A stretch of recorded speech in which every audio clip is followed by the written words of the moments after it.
Good evening everyone. আজি আমি টেন্সৰ গঠন শিকিম। সাধাৰণতে টেন্স আমাৰ তিনি প্ৰকাৰৰ থাকে, যেনেকুৱা প্ৰেজেণ্ট টেন্স, তাৰপিছতে আছে প্ৰেজেণ্ট টেন্স, তাৰপিছত পাষ্ট টেন্স আৰু ফিউচাৰ টেন্স, হয় না? তো এতিয়া বুজা যে প্ৰেজেণ্ট টেন্স মানে আমাৰ বৰ্তমান কাল। প্ৰেজেণ্ট টেন্স মানে কি কাল? বৰ্তমান কাল। প্ৰেজেণ্ট টেন্স মানে বৰ্তমান কাল। পাষ্ট টেন্স মানে কি? অতীত কাল। পাষ্ট টেন্স মানে অতীত কাল, মনত ৰাখিবা। পাষ্ট টেন্স মানে অতীত কাল। আৰু ফিউচাৰ টেন্স মানে ভৱিষ্যৎ কাল। ফিউচাৰ টেন্স মানে কি? ভৱিষ্যৎ কাল। ঠিক আছে, মনত ৰাখিবা আপোনালোকে, ভৱিষ্যৎ কাল। তো এই প্ৰেজেণ্ট টেন্স বা বৰ্তমান কালত আমাৰ চাৰিটা ভাগ ষ্ট্ৰাকচাৰ থাকে, গঠন থাকে চাৰি ধৰণৰ। প্ৰথমটো চিম্পল প্ৰেজেণ্ট, অৰ্থাৎ আমি প্ৰেজেণ্ট ইনডিফিনিট টেন্স বুলি ক'ব পাৰোঁ। তাৰপিছত কণ্টিনিউৱাছ, প্ৰেজেণ্ট কণ্টিনিউৱাছ টেন্স, তাৰপিছত প্ৰেজেণ্ট পাৰফেক্ট টেন্স আৰু প্ৰেজেণ্ট পাৰফেক্ট কণ্টিনিউৱাছ টেন্স। এই চাৰি ধৰণৰ এনেকৈ প্ৰেজেণ্টৰ যিখিনি ভাগ, বৰ্তমান সময়ত যিবিলাক ঘটনা বা সদায় দৈনন্দিন জীৱনত হৈ থকা যিবিলাক ঘটনা, সেই ঘটনাসমূহ প্ৰকাশ কৰিবলৈ আমি বৰ্তমান সময়ত বা প্ৰেজেণ্ট টেন্সত আমি কি কৰোঁ? লিখোঁ। এতিয়া কথা হ'ল পাষ্ট, অতীতত মানে আমি বহুদিন আগতে যিবিলাক কাৰ্য আমাৰ হৈ যায়, হয় নে নহয়? সেইবিলাক ঠিক তেনেকৈ প্ৰেজেণ্টৰ যেনেকৈ আমাৰ চাৰিটা ভাগ থাকে, প্ৰেজেণ্ট ইনডিফিনিট বা চিম্পল প্ৰেজেণ্ট, ঠিক তেনেকৈ পাষ্টৰ চাৰিটা ভাগ আছে। চিম্পল তোমাৰ পাষ্ট, তাৰপিছত past continuous, past perfect continuous. ঠিক তেনেধৰণে ফিউচাৰৰ চাৰিটা ভাগ থাকিব। ফিউচাৰ চিম্পল বা আমি ফিউচাৰ ইনডিফিনিট ক'ব পাৰোঁ, ফিউচাৰ কণ্টিনিউৱাছ ক'ব পাৰোঁ, ফিউচাৰ পাৰফেক্ট আৰু ফিউচাৰ পাৰফেক্ট কণ্টিনিউৱাছ।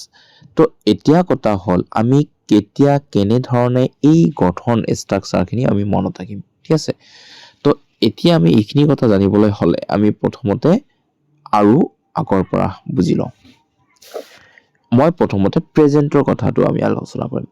বৰ্তমান প্ৰেজেণ্ট মানে সাধাৰণতে আমি কি কৰোঁ? বৰ্তমান কাল বুলি জানো, হয় না? প্ৰেজেণ্ট টেন্স মানে। তো এতিয়া কথা হ'ল যে বৰ্তমান সময়ত বা বৰ্তমানৰ সদায় হোৱা বা দৈনন্দিন জীৱনত ঘটা ঘটনাসমূহ প্ৰকাশ কৰিবলৈ আমি কি কৰোঁ?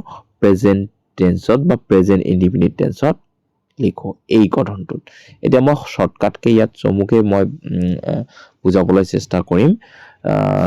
এতিয়া তোমালোকে অকণমান মনোযোগ দিবা। প্ৰেজেণ্ট ইনডিফিনিট টেন্স অৰ্থাৎ আমি যিবিলাক কাৰ্য আমি দৈনন্দিন বা সদায় কৰোঁ, যেনেকুৱা মই ছাত্ৰবোৰে প্ৰত্যেক দিনে কি কৰে? কিতাপ পঢ়ে। সেইটো এটা দৈনন্দিন জীৱনত ঘটা কাৰ্য, হয় নে নহয়? তো সেই কাৰ্যটো ছাত্ৰবোৰে প্ৰত্যেক দিনে কিতাপ পঢ়ে। ঠিক তেনেধৰণে ধৰা হৰিয়ে 9 বজাত স্কুললৈ যায়, ঠিক তেনেধৰণে ধৰা শিক্ষকে শ্ৰেণীত ছাত্ৰ ছাত্ৰীক শিকায়। সেইবিলাক কথা আমি যেতিয়া প্ৰকাশ কৰিম তেতিয়া এই গঠনটোত লিখিম চিম্পল প্ৰেজেণ্ট, অৰ্থাৎ প্ৰেজেণ্ট ইনডিফিনিট টেন্সত। তো তোমালোকে বুজিছাই যে আমি প্ৰেজেণ্ট ইনডিফিনিট টেন্সত গঠন আমি যেতিয়া লিখোঁ, সেইটো আমি কেতিয়া লিখিম? যে যেতিয়া আমাৰ কি হ'ব? দৈনন্দিন জীৱনত ঘটা ঘটনাসমূহ প্ৰকাশ কৰিবলৈ আমি প্ৰেজেণ্ট ইনডিফিনিট টেন্সত লিখিম। ঠিক আছে, মনত ৰাখিবা তোমালোকে কথাখিনি ভালদৰে। এতিয়া বুজা মই কি কৈছোঁ। প্ৰেজেণ্ট ইনডিফিনিট টেন্সত সদায় আমি এটা কথা জানো যে আমি এটা বাক্য গঠন কৰিবলৈ ছাবজেক্ট লাগে, তাৰপিছত কি লাগে? ভাৰ্ব লাগে, তাৰপিছতে কি লাগে? অবজেক্ট লাগে, নহয় জানো? এতিয়া হ'ল ছাবজেক্ট, ভাৰ্ব আৰু অবজেক্টৰ যি ছাবজেক্ট থাকে, এই ছাবজেক্টৰ পিছতে আমাৰ প্ৰেজেণ্ট ইনডিফিনিট টেন্স বা প্ৰেজেণ্ট চিম্পল প্ৰেজেণ্টত কি কৰা হয়? ভাৰ্ব বহোৱা হয়, যিটো ভাৰ্ব ইয়াত লিখাই দি আছে ফাৰ্ষ্ট ফৰ্ম, অৰ্থাৎ ভাৰ্বৰ ফাৰ্ষ্ট ফৰ্ম। যিটো ভাৰ্ব থাকিব তাৰ ফাৰ্ষ্ট ফৰ্মটো বহিব। তাৰপিছতে কি কৰি বহিব? ভাৰ্বৰ লগত এজ বা ইয়েজ যোগ হ'ব। মই উদাহৰণ এটা কৈছোঁ, ধৰা এটা ভাৰ্ব, যিকোনো এটা ভাৰ্ব ল'লোঁ, গ'। এইটো ভাৰ্বৰ ফাৰ্ষ্ট ফৰ্ম। আমি ভাৰ্বৰ লিষ্ট জানো, যেনেকুৱা GOENT, গো এন গান, GONE, হয় না? তো গো এন গানৰ যিটো গ', এইটো হ'ল প্ৰেজেণ্ট ফৰ্ম, তাৰপিছত ৱেনটো হ'ব পাষ্ট ফৰ্ম আৰু গানটো হ'ব পাষ্ট পাৰ্টিচিপল ফৰ্ম। এতিয়া কথা হ'ল আমি ভাৰ্বৰ লিষ্টত নাযাওঁ। এতিয়া আমি শিকি আছোঁ চিম্পলকৈ যে চিম্পল প্ৰেজেণ্ট টেন্স বা প্ৰেজেন্ট ইনডিফিনিট টেন্স এতিয়া কথা হ'ল যে সাবজেক্টৰ পিছত ভাৰ্ব আৰু ভাৰ্বৰ ইয়াত ভাৰ্বৰ কি কৰা হৈছে ফাৰ্স্ট ফৰ্ম বহুৱা হৈছে ইয়াত কি কৰা হৈছে ফাৰ্স্ট ফৰ্ম দিয়া আছে ফাৰ্স্ট ফৰ্মৰ লগত এছ বা ইএছ যোগ হ'ব এতিয়া ফাৰ্স্ট ফৰ্মৰ লগত কেতিয়া আমি এছ বা ইএছ যোগ কৰিম এইখিনি কথা আমাৰ জানিব লাগিব এতিয়া মই কৈছো যে গো এতিয়া ধৰা গোৰ লগত এছ বা ইএছ যোগ হ'ব হনা গোৰ লগত সদায় ইএছ যোগ হ'ব কেতিয়া যোগ হ'ব যদি আমাৰ সাবজেক্টটো যদি আমাৰ কি হয় থাৰ্ড পাৰসন হয় থাৰ্ড পাৰসন সিঙ্গুলাৰ নম্বৰ ধৰা হিটো হল থাৰ্ড পাৰসন সিঙ্গুলাৰ নম্বৰ এতিয়া এইখিনি কথা আমি বুজিব লাগিব তাৰ লগতে এটা কথা আমি বুজি লওঁ যে থাৰ্ড পাৰসন সিঙ্গুলাৰ নম্বৰ কোনবিলাক হয় থাৰ্ড পাৰসন সিঙ্গুলাৰ নম্বৰ কোনবিলাক হয় মই ইয়াত কৈ আছো যে আমি পাৰসনটো জানিব লাগিব এইখিনি কৰাৰ আগতে এতিয়া পাৰসনটো নাজানিলে আমাৰ কৰাত কি হ'ব সদায় অসুবিধা হৈয়ে থাকিব মই সিম্পল কে ইয়াত কৈ আছো যে প্ৰথমতে আমাৰ ফাৰ্স্ট পাৰসন ধৰা ফাৰ্স্ট পাৰসন আমাৰ ফাৰ্স্ট পাৰসনত কি থাকিব সেকেন্ড পাৰসনত কি থাকিব আৰু থাৰ্ড পাৰসনত কি থাকিব হা ফাৰ্স্ট পাৰসনত সদায় কি থাকিব সিঙ্গুলাৰ নম্বৰ থাকিব আই মনত ৰাখিবা আই মানে মই হল ফাৰ্স্ট পাৰসন তাৰ পিছতে আমাৰ যি প্লুৰেল নম্বৰ থাকিব ফাৰ্স্ট পাৰসনত উই এটো হৈ গল ফাৰ্স্ট পাৰসন এতিয়া হল সেকেন্ড পাৰসনত কি থাকিব সেকেন্ড পাৰসনত সিঙ্গুলাৰ নম্বৰ মানে এক বচন মানে এজনক বুজাবলৈ যেনে কোৱা সেকেন্ড পাৰসন ইউ আমি ইউ মানে তুমি ঠিক তেনেকৈ এই সেকেন্ড পাৰসনৰ প্লুৰেল নম্বৰক ইউৱে আমি ক'ব পাৰো ইউ মানে তুমি ইউ মানে তোমালক আমি ইউটো এটা কমন ওয়ার্ড যেটো আমি সেকেন্ড পাৰসনৰ সিঙ্গুলাৰ নম্বৰটো ইউ ব্যৱহাৰ কৰিব পাৰো আৰু ইউ প্লুৰাল নম্বৰটো আমি ব্যৱহাৰ কৰিব পাৰো তাৰ পিছতে আহিম আমাৰ যেটো প্ৰকাৰ আমাৰ থাৰ্ড পাৰসন সিঙ্গুলাৰ নম্বৰ কি হয় এই থাৰ্ড পাৰসন সিঙ্গুলাৰটো বহুত জিমান পৃথিৱীত নাম আছে আৰু যি নামে এজনক বুজাব এজন ব্যক্তিক বুজাব যেনেকুৱা হি মানে হল তেওঁ এই তেওঁৰ শব্দটোৱে এজনক বুজাইছে অৰ্থাৎ singular number third person singular হ'ব হি ঠিক তেনে ধৰণে she হা ঠিক তেনে ধৰণে যিকোনো নাম হ'ব পাৰে যিমান নাম থাকে যেনেকুৱা ৰাম শ্যাম যদু মধু যিমান নাম আছে সেই সকলোবিলাক থাৰ্ড পাৰসন সিঙ্গুলাৰ নম্বৰ মনত ৰাখিবা আমি ইট শব্দটো আমি থাৰ্ড পাৰসন সিঙ্গুলাৰ নম্বৰত ধৰিম তাৰপিছত থাৰ্ড পাৰসন প্লুৰাল নম্বৰ আমাৰ থাকিব দে এইখিনি কথা আমাৰ মনত ৰাখিবই লাগিব তেতিয়া আমি টেন্সৰ গঠন আমি বুজি পাম তো এই চাৰ্টখন আমি মনত ৰাখি আমি আগবাঢ়িম এতিয়া সো এই চাৰ্টখন পাৰিলে তোমালোকে লিখি লবা এতিয়া কথা হল যে মই কি কৈছো যদি ভাৰ্বৰ লগত এছ বা ইএছ আমি কেতিয়া ব্যৱহাৰ কৰো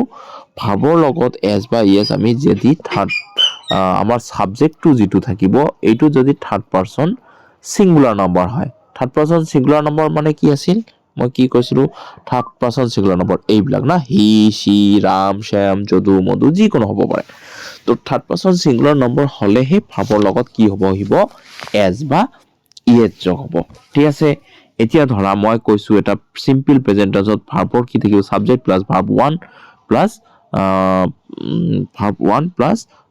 কি কৰিব ভাৰ্বৰ লগত এছ বা ইএছ বহিব তাৰ পিছতে অবজেক্ট বহিব ধৰি লৈছো মই সাবজেক্টটো ধৰিছো হি তো হি যেতিয়া মই গম পালো যে থাৰ্ড পাৰসন সিঙ্গুলাৰ নম্বৰ হল হি তেনেহলে আমি ভাৰ্বৰ লগত যেতিয়া আমি প্ৰেজেন্ট ইনডিফিনিট অৰ্থাৎ সিম্পল প্ৰেজেন্ট টেন্স ব্যৱহাৰ কৰিম ভাৰ্বৰ লগত এছ বা ইএছ দিম ধৰা হি মই যদি দিলো গো এতিয়া হি গোৰ লগত কি ব্যৱহাৰ হ'ব এছ নাইবা ইএছ ব্যৱহাৰ কৰা হ'ব কিয় কাৰণ এই সাবজেক্টটো কি হৈছে থাৰ্ড পাৰসন সিঙ্গুলাৰ নম্বৰ যেহেতু থাৰ্ড পাৰসন সিঙ্গুলাৰ নম্বৰ হৈছে তেনেহলে ভাৰ্বৰ লগত এছ বা ইএছ যোগ হ'ব যেহেতু আমি গোৰ লগত এছ যোগ দিলে আমাৰ বাক্যটো শব্দটো ভুল হ'ব আমি ভাৱেল আছে গোস আমি গোৰ লগত তেনেহলে ইএছ লগাই দিম গোস হি গোস এতিয়া আমি অবজেক্ট যিকোনো এটা লব পাৰো ধৰা টু স্কুল দি দিলো টু স্কুল তো তোমালোকে বুজি পাইছা হি গোস টু স্কুল কিয় আমি ভাৰ্বৰ লগত এছ বা ইএছ যোগ দিও যদি থাৰ্ড পাৰসন সিঙ্গুলাৰ নম্বৰ ইয়াত যদি হি জাগাত বা হি ঠাইত আমি she লিখিলো হেতেন তথাপিও ভাৰ্বৰ লগত আমি এছ বা ইএছ যোগ দিলো হেতেন ঠিক আছে তেনেহলে আমি বুজি পালো যে প্ৰেজেন্ট ইনডিফিনিট টেন্স বা সিম্পল প্ৰেজেন্ট টেন্সত আমাৰ কি কৰা হয় এটা সাবজেক্ট লিখা হয় তাৰপিছত ইয়াত মই শৰ্টকাটে লিখাই দিছোঁ যে ফাৰ্ষ্ট ফৰ্ম অৰ্থাৎ ভাৰ্বৰ ফাৰ্ষ্ট ফৰ্ম তাৰ লগত এছ বা ইয়েছ ভাৰ্বৰ ফাৰ্ষ্ট ফৰ্ম হ'ল গো হ'ল ভাৰ্বৰ ফাৰ্ষ্ট ফৰ্ম তাৰ লগত এছ বা ইয়েছ যোগ দিছোঁ ঠিক আছে তেনেহ'লে আমাৰ ভাৰ্বটো গঠন হৈ গ'ল গোছ হি গোছ তাৰপিছত অবজেক্ট যিকোনো হ'ব পাৰে টু স্কুল টু মাৰ্কেট যিকোনো আমি দিব পাৰোঁ তেনেহ'লে হি গোছ টু স্কুল মানে তেওঁ স্কুললৈ কি কৰে যায় এইটো বৰ্তমান সময়ত চলা এটা ঘটনা আমি প্ৰেজেন্ট ইনডিফিনিট টেন্সত গঠন কৰোঁ আপোনালোকে আশা কৰোঁ বুজি পাইছে ঠিক আছে আমি নেক্সটটোত আহিম এতিয়া প্ৰেজেন্ট কণ্টিনিউয়াছ টেন্স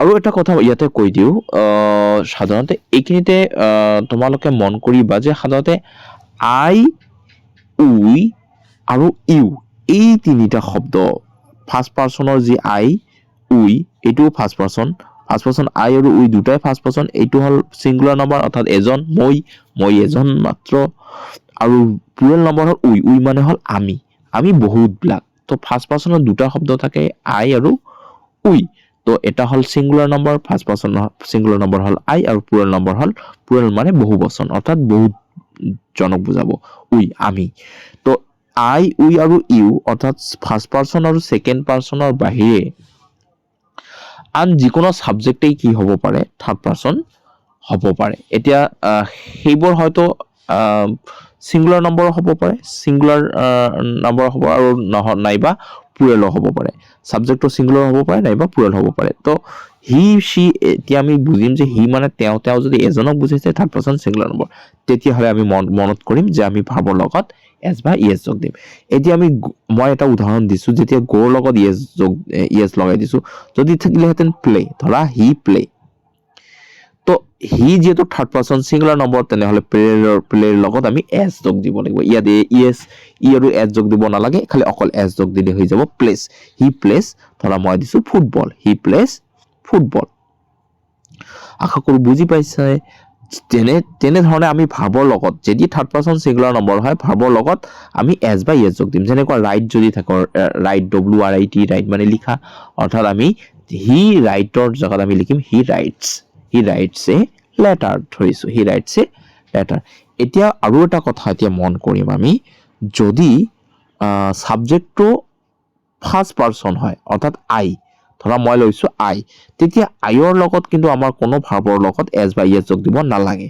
তোমালোকে মনত ৰাখিবা ফাৰ্ষ্ট পাৰ্চন সিঙ্গুলাৰ নম্বৰ বা ফাৰ্ষ্ট পাৰ্চন প্লুৰেল নম্বৰ কতেও আমাৰ ভাৰ্বৰ লগত এছ বা ইয়েছ যোগ দিব নালাগে নাইবা সেকেন্ড পাৰ্চনতো আমাৰ ভাৰ্বৰ লগত এছ বা ইয়েছ যোগ দিব নালাগে অকল থাৰ্ড পাৰ্চন সিঙ্গুলাৰ নম্বৰ বিলাকতেহে যদি সাবজেক্ট হিচাপে থাকে সেইবিলাকতেহে আমি ভাৰ্বৰ লগত এছ বা ইয়েছ যোগ দিম নাইবা আমি কোনো এটা সাবজেক্টৰ পিছতে ভাৰ্ব যি ব্যৱহাৰ কৰিম তাতে আমি এছ বা ইয়েছ যোগ দিব নালাগে তোমালোকে মনত ৰাখিবা ঠিক আছে তো এতিয়া কথা আমি মনত ৰাখিব হি গো আমি যদি এই বাক্যটো লিখো হি গোজ টু স্কুল হ'ব আমি সাবজেক্টটো যদি আই লিখো তেনেহ'লে আই গো টু স্কুল হ'ব মনত ৰাখিবা তেতিয়া আমাৰ কি হ'ব আই গো টু স্কুল যদি থাকে ইয়াত উই গো টু স্কুলে লিখিম যদি আমাৰ থাকে থাৰ্ড পাৰ্চন তোমাৰ কি হয় যদি থাৰ্ড পাৰ্চন যদি আমাৰ প্লুৰেল নাম্বাৰ হয় থাৰ্ড পাৰ্চন আমি এটা কথা থাৰ্ড পাৰ্চন সিঙ্গুলাৰ নম্বৰ থাকিলেহে মেইন ভাৰ্বৰ লগত এছ বা ইয়েছ যোগ হয় যদি third person singular number plural number হয় তেতিয়াহ'লে আমাৰ কিন্তু এছ বা ইয়েছ যোগ দিব নালাগে অকল আমাৰ থাৰ্ড পাৰ্চন সিঙ্গুলাৰ নম্বৰতেহে আমি ভাৰ্বৰ লগত এছ বা ইয়েছ যোগ দিম যদি আমি সেই বাক্যটো সিম্পল প্ৰেজেন্ট অৰ্থাৎ প্ৰেজেন্ট ইনডিফিনিট টেন্সত ব্যৱহাৰ কৰোঁ আশা কৰোঁ তোমালোকে বুজি পাবা বা পাইছে ঠিক আছে তাৰপিছত আমি প্ৰেজেন্ট কণ্টিনিউয়াছ আহোঁ এতিয়া আহিম আমি প্ৰেজেন্ট কণ্টিনিউয়াছটো মই অলপ পিছতে বুজাই দি আছোঁ